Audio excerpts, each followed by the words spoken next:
En esta radioemisora presentamos Llaves para vivir con éxito, a cargo del internacionalmente conocido maestro de la Biblia y escritor Derek Prince, quien comparte su experiencia personal y ministerio cristiano en Llaves para vivir con éxito. Bienvenidos.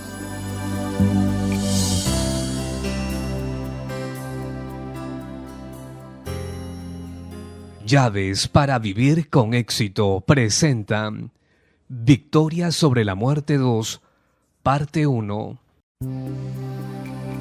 Me alegro de estar nuevamente con usted, una vez más en el comienzo de otra semana para compartir las verdades que la vida me ha enseñado, verdades que han hecho la diferencia entre el éxito y el fracaso en mi vida y que pueden hacer lo mismo para usted.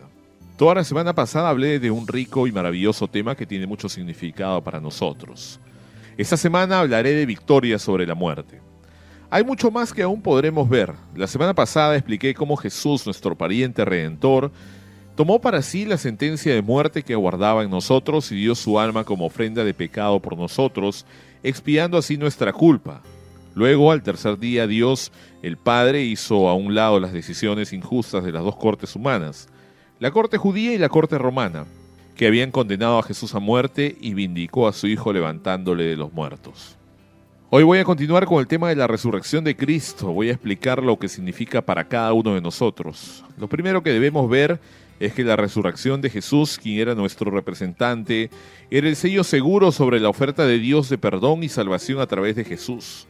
Pablo explica en Romanos 18, del 20 al 22, cómo la fe de Abraham fue contada por justicia. Luego continúa con una aplicación para nosotros también como creyentes el día de hoy. Dice en Romanos 4, 23 al 25, y no solamente con respecto a él se escribió que le fue contada, sino también con respecto a nosotros, a quienes ha de ser contada. Eso es, a los que creemos en el que levantó de los muertos a Jesús, Señor nuestro, el cual fue entregado por nuestras transgresiones y resucitado para nuestra justificación. Leeré este último versículo otra vez. Jesús fue entregado por nuestras transgresiones y resucitado para nuestra justificación. La palabra justificación es un tipo de palabra técnica teológica. Tal vez podríamos traducir como exculpación o que seamos hechos justos. Probablemente la mejor explicación de lo que significa el ser justificado es esto.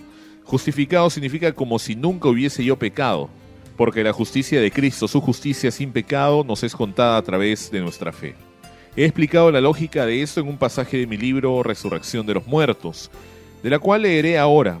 Pablo dice en Romanos capítulo 4, verso 25, que Cristo fue entregado por nuestras ofensas y fue resucitado por nuestra justificación. Esto nos demuestra la independencia de la justificación del pecador de la resurrección de Cristo de los muertos.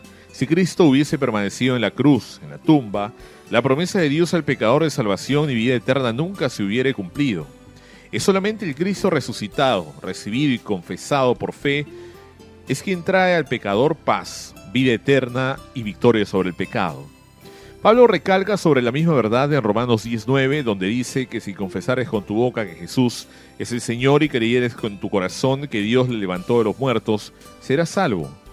Aquí la salvación depende de dos cosas. Primero, confesar abiertamente a Jesús como Señor y segundo, creer en el corazón que Dios levantó a Jesús de los muertos. Así pues, la fe salvadora incluye fe en la resurrección y no puede haber salvación para los que no creen en la resurrección de Cristo. La lógica y la honestidad intelectual no permiten ninguna otra conclusión. Si Cristo no ha resucitado de los muertos, entonces no tiene ningún poder para perdonar, para salvar al pecador, pero si ha resucitado, como dicen las Escrituras, entonces esto es una prueba lógica de su poder para perdonar y para salvar. Esa consecuencia de la resurrección de Cristo está claramente expuesta en Hebreos capítulo 7, verso 25, por lo cual puede también salvar perpetuamente a los que por él se acercan a Dios, viviendo siempre para interceder por ellos.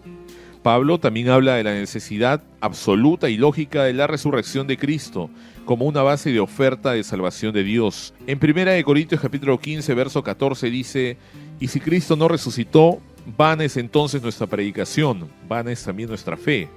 Luego en el verso 17, y si Cristo no resucitó, vuestra fe es vana, aún estáis en vuestros pecados.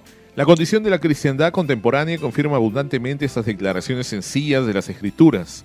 Aquellos teólogos que rechazan la resurrección personal y física de Cristo pueden memorizar y teorizar lo que quieran, pero el asunto es que nunca llegarán a conocer en su experiencia personal la paz y alegría de los pecados perdonados. Dije anteriormente que la resurrección de Cristo es el sello seguro sobre la oferta de Dios, sobre el perdón y salvación para cada uno de nosotros. La segunda cosa que debemos ver es que la resurrección de Cristo es la garantía de nuestra resurrección. Pablo dice esto de Jesús en Colosenses 1:18. Él es la cabeza del cuerpo, que es la iglesia, el que es el principio, el primogénito entre los muertos, para que en todo tenga la preeminencia. Jesús fue el comienzo de la creación de Dios, y a través de su resurrección es también el comienzo de la nueva creación de Dios, la cual no es accesible por fe. Aquí en ese pasaje de Colosenses dice que Jesús es el comienzo y el primogénito entre los muertos. En otras palabras, aquí la resurrección está comparada con el renacer entre los muertos. Esto concuerda con lo que encontramos en Salmo capítulo 2, verso 7.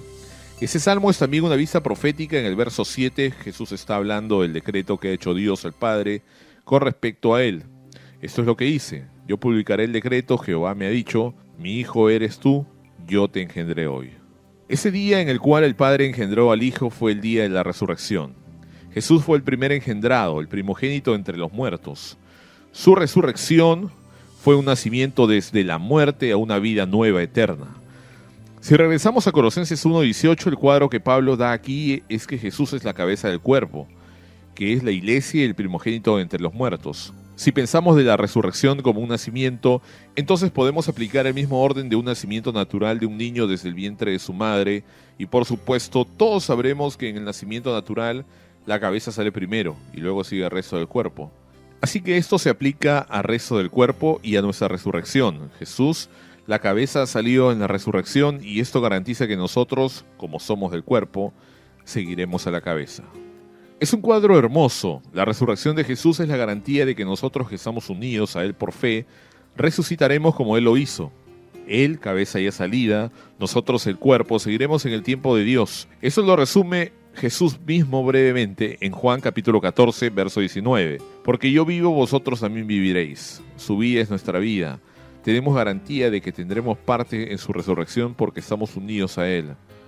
La tercera verdad de la resurrección es que la meta de nuestra vida cristiana es ella. Veamos la actitud y motivación de Pablo con respecto a esto. Como él mismo lo expresa en Filipenses capítulo 3, versos del 10 al 14. Pablo habla del propósito total de su vida y de su servicio cristiano. Él dice lo siguiente: al fin de conocerle y el poder de su resurrección y la participación de sus padecimientos, llegando a ser semejante a él en su muerte. Note la motivación de Pablo de llegar a la resurrección de entre los muertos. En el siguiente verso dice: no que lo haya alcanzado ya, ni que ya sea perfecto, sino que prosigo para ver si logro hacer aquello para lo cual fui también asido por Cristo Jesús. Eso es la resurrección entre los muertos. Pablo es muy objetivo consigo mismo. Continúa diciendo: hermanos, yo mismo no pretendo haberlo ya alcanzado, pero una cosa hago, olvidando ciertamente lo que queda atrás y extendiéndome a lo que está adelante, prosigo a la meta, al premio del supremo llamamiento de Dios en Cristo Jesús. Esa era la actitud de Pablo hacia la resurrección de entre los muertos. Él no consideraba que ya había alcanzado, sino que su propósito era alcanzarlo, y él dijo: nada se va a interponer entre mí y el cumplimiento del propósito de Cristo para mí. Voy a seguir hacia la meta, voy a seguir hacia adelante y hacia arriba, y nada me va a detener. Las cosas del tiempo, actitudes y revelaciones humanas, las cosas del mundo, ninguna de esas cosas me desviarán de mi suprema ambición de alcanzar la resurrección entre los muertos. Pablo era ciertamente un cristiano exitoso, y aún así era su actitud. ¿Cómo puede ser diferente nuestra actitud? ¿Cómo podremos asumir algo que Pablo no pudo asumir?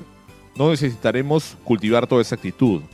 Alcanzaré la meta. No lo he logrado aún, pero es mi propósito alcanzarla, y nada se va a poner entre mí y el cumplimiento de mi propósito. Creo que ese reto de la resurrección para cada uno ahora.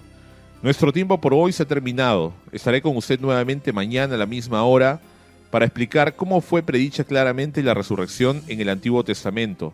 Esto prevé un ejemplo sobresaliente de la actitud asombrosa de la profecía bíblica.